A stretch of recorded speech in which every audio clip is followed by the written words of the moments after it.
मित्रों, सादर जय जिनेन्द्र। जैन धर्म के प्राचीन स्तोत्र, मंत्र, यंत्र, जाप, हवन, विधान और अन्य जैन धर्म की विशेष विधियों की जानकारी लगातार आपको देते चले आ रहे हैं, जिनका प्रयोग करके आप अपने जीवन में बड़े बड़े लाभ प्राप्त कर सकते हैं।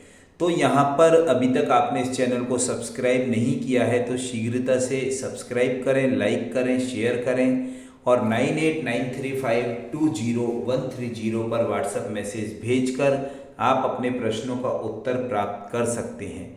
यहाँ पर जब भी हम मंत्र का जाप करते हैं तो माला का क्या विधान होता है और क्या फल होता है, ये हमारे मन में हमेशा प्रश्न आता है।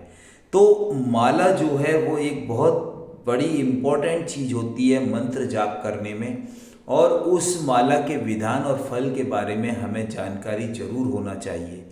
तो यहाँ पर आज मैं आपको बहुत संक्षिप्त में बता रहा हूँ कि जाप करने में मंत्रों की माला का क्या विधान और फल होता है।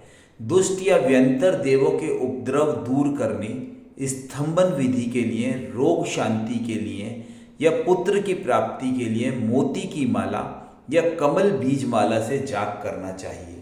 यहाँ साफ लिख दिया है कि आप मोती की माला या कमल बीज की माला का किस कार्य के लिए प्रयोग कर सकते हैं और उससे कैसे आपको लाभ होगा। यदि शत्रु उच्चाटन के लिए जाप कर रहे हैं तो रुद्राक्ष की माला सर्वश्रेष्ठ होती है। सर्व कार्य की सिद्धि के लिए पंचवर्ण के पुष्पों से जाप करना चाहिए और हाथ की उंगलियों पर जाप करने से 10 गुना फल मिलता है।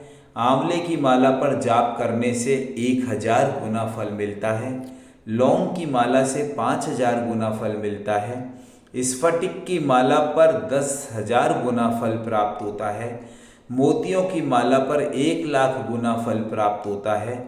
कमल बीज पर 10 लाख गुना फल प्राप्त होता है और सोने की माला से जाप करने से करोड़ गुना फल मिलता है। माला के साथ आपके भावों की शुद्धि होना बहुत जरूरी है। ऐसा नहीं है कि हमने माला ले ली और बिना भावों के हम सिर्फ जाप कर रहे हैं तो फल उतना प्राप्त नहीं हो पाता है।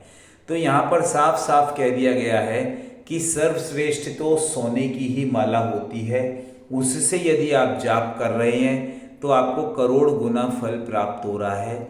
लेकिन स्फटिक की, मोती की, सोने की, कमल बीज की, ये सभी मालाएं जो हैं बहुत सर्वश्रेष्ठ बताई गई हैं और अपने मंत्रों के हिसाब से, अपनी समस्याओं के हिसाब से आपको उपयुक्त माला लेकर अपने जीवन में जाप करने चाहिए। जाप की यदि आपको विधि मालूम है, दिशा मालूम है, माला मालूम है तो उस जाप से आप अपने जीवन में मन चाहा फल प्राप्त कर सकते हैं। जय जिनेन्द्र।